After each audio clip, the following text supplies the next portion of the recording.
में पहला क्वेश्चन है, उस कार्बन टैक्स का नाम क्या है जिसे ब्रिटेन 2027 से स्टील और एल्यूमीनियम जैसी सामग्रियों के आयात पर लागू करने की योजना बना रही है? सो कार्बन सीमा कर, सीबीटी। ओके।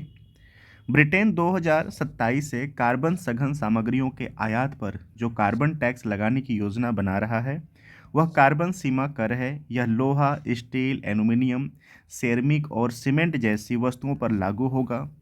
कर की दर विदेशों में आयातित वस्तुओं को बनाने से जुड़े कार्बन उत्सर्जन और यूके कार्बन की कीमतों के अंतर पर निर्भर करेगी। भारत गैर टैरिफ बाधाओं के रूप में ऐसे हरी सीमा शुल्क का विरोध करता है। इसके अलावा यूके यूरोपीय संघ का अनुसरण कर रहा है। इसने पहले ही अपना कार्बन सीमा समायोजन तंत्र शुरू कर दिया है। अब जान लेते हैं कार्बन टैक्स के बारे में। What is the carbon tax? देखिए, ये एक प्रकार का अप्रत्यक्ष कर है। क्लियर? अप्रत्यक्ष कर है।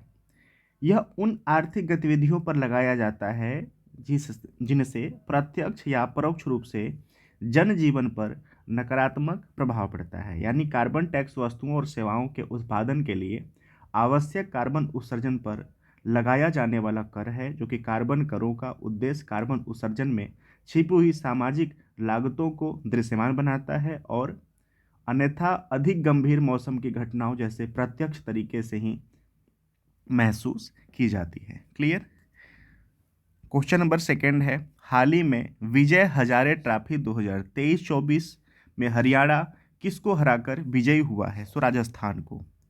दिसंबर 2023 में भारत में एक घरेलू cricket tournament Vijay Hazare trophy का समापन हुआ। इसमें हरियाणा के राजकोट के सौराष्ट्र क्रिकेट स्टेडियम में फाइनल में राजस्थान को हराया।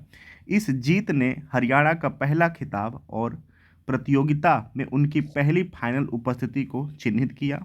सर्वाधिक खिताब का रिकॉर्ड तमिलनाडु के नाम है। इसने 5 बार ट्रॉफी जीती है।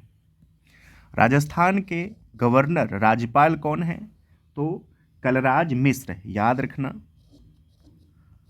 कलराज मिश्र जी हैं। क्लियर? न्यू यहाँ के जो सीएम निर्वाचित हुए भजन लाल शर्मा। याद रखना नाम, अभी नव सृजित ये सीएम है। भारतीय जनता पार्टी के ये पार्टी से जुड़े हुए हैं। नाम है इनका भजन लाल शर्मा।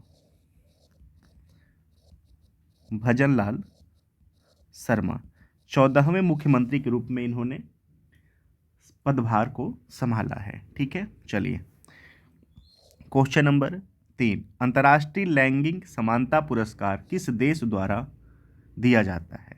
सो फिनलैंड। 2023 में अंतर्राष्ट्रीय लैंगिक समानता पुरस्कार अफगान महिला कौशल विकास केंद्र को प्रदान किया गया है।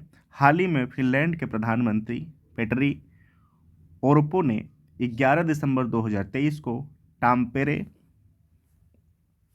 में केंद्र के कार्यकारी निदेशक महबूबा सेराज को 3 लाख यूरो पुरस्कार प्रदान किया गया है। केंद्र को महिलाओं के अधिकारों की रक्षा और लैंगिक समानता को बढ़ावा देने में महत्वपूर्ण कार्य के लिए मान्यता दी गई है। अंतर्राष्ट्रीय लैंगिक समानता पुरस्कार फिनलैंड के सामाजिक मामलों और स्वास्थ्य मंत्रालय द्वारा प्रकाशित एक सरकारी पुरस्कार है। टाम्परे 2017 से पुरस्कार समारोह के लिए पुरस्कार और मेजबान शहर का भागीदार रहा है। क्लियर? कौन पब्लिश करता है, कौन विनर है, इसको याद रखना है। क्वेश्चन नंबर 4, आलू की उस बीमारी का क्या नाम है जिसने पंजाब के विभिन्न जिलों में आलू की फसल को काफ़ी नुकसान पहुंचाया है? So let blight. याद रखना, लेट ब्लाइट।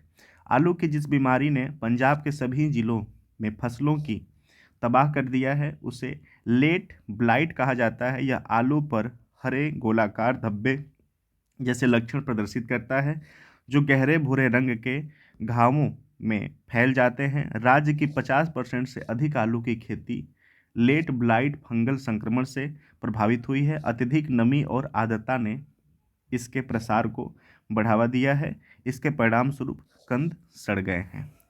क्वेश्चन नंबर 5 और लास्ट, किसके आगामी संस्मरण का शीर्षक 4 स्टार्स फॉर डेस्टिनी है। So general M Naravane.